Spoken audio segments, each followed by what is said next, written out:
Hello, my name is Rudy Orozco, and this is my screencast number one for CIS 305 Database Design Development. And today we'll be talking about entity relationship models, otherwise known as ER models.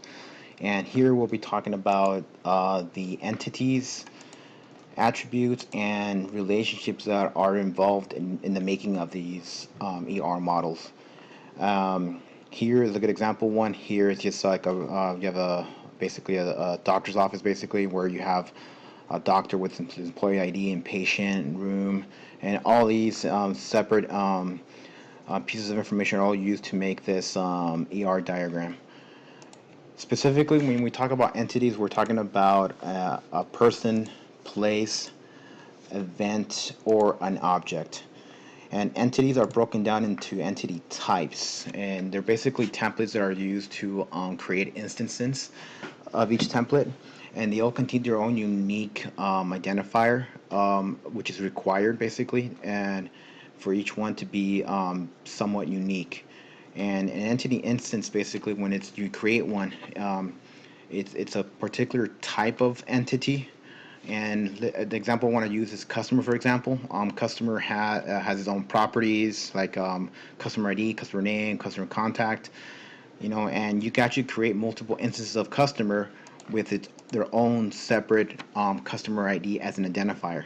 And I'll go into further detail as what a customer ID or an identifier means to an ER diagram and how it's used, how it relates to an ER diagram. Entities are considered strong when they can exist on their own and they don't need other entities to exist. They basically they stand alone, they're independent, and they don't rely on other entities to be able to be somehow created. So in this case, employee, for example, employee stands on its own. It's a pretty general entity. It doesn't need other broader.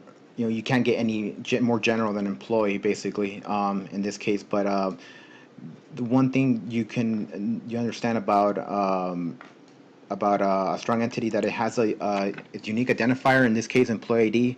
It's underlined with a single line. And as compared to weak entities, they cannot stand on their own. They depend on other entities to exist, and in this case, we can use the parent entity as compared to the child entity. A parent, for example, is a parent. He exists on his own. Does not need another entity for it to exist. And the way we use to relate between these two entities is through a relationship, an identifying relationship, which is a double line. And also, a weak entity normally has a bracket around it. And on top of that, the identifier for the weak entity is normally double lined. Next, we'll talk about attributes. Attributes, basically, it's they help to describe the various aspects of an entity. In this case, we'll use employees. You already have the primary key in this case as employee ID, but all the other attributes, in this case, like first name, last name, phone number, manager ID, employee address, all those are considered entities of the employee entity.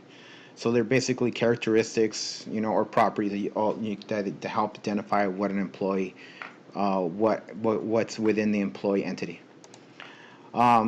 Attributes with about entities have classifications. There's some are required, some are optional, some can be considered composite, single valued or multi-valued. Store and derived attributes, we'll be going over that, and also attributes can be used as identifiers. Specifically, when it comes to required attributes, they must have an entity instance. In other words, there must be an entity that needs to exist. So for example, I don't know, a fashion model, for example, the required entities for this model, if somebody is like searching for a specific model in a database or that model agency, you need to have the height, weight, dress, hair color, and eye color These are essential attributes for this entity, so they're basically required. They need to be there in order to be able to filter out what kind of model you might be looking for in this case. Um, Optional attributes, they may not have a value for every entity, which would be associated with. So in this case, student, for example, student ID, first name, last name, and GPA, they're all required. But you can say that the major attribute in this case, major, it could be an optional attribute. It's not required for this instance of student to exist.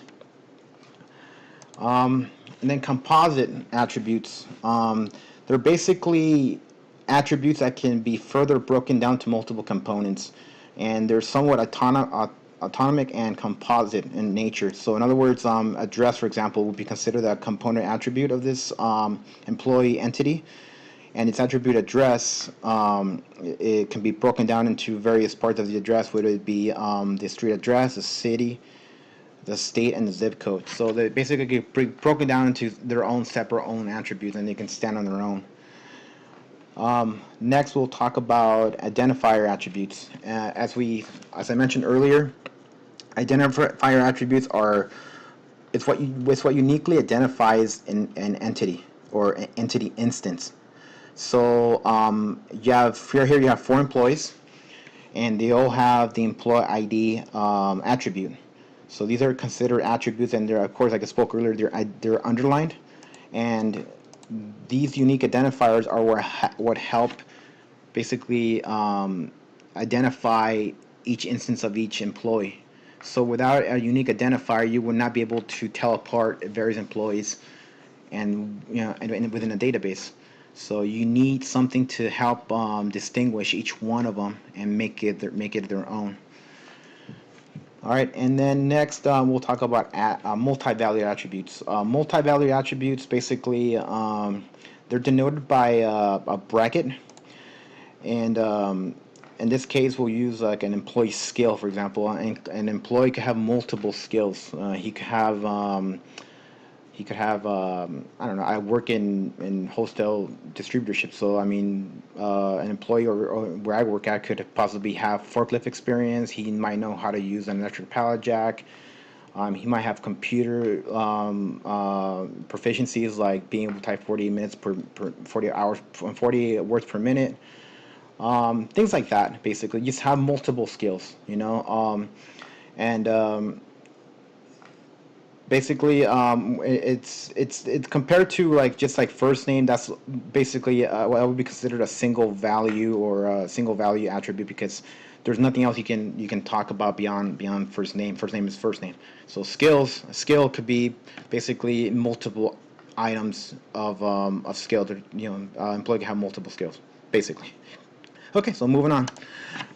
Derived attributes. They're basically attributes that are calculated using other attributes. In this case, an employee, for example, years employed would be considered a derived attribute in this case, and basically the date employed attribute is what's used to create that attribute. So if you were to put in right there, date employed was January 1st 2000. So you use that attribute to be able to calculate the years that the employee has been employed for this particular company. All right. And then in regards to business rules are used as ways to define the parameters of the system, and they basically essentially help structure the system, and they influence behavior.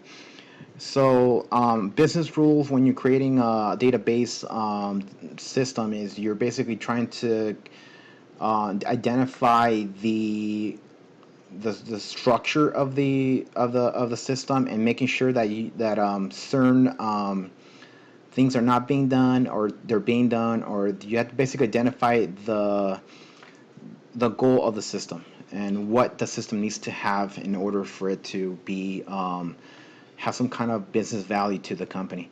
So business rules are very important when you're designing databases, and they're mostly used in regards to be able to identify the opportunities that are needed to help bridge the gaps that are needed to be closed, for a business opportunity. And then relational instances, for example, are basically this line over here.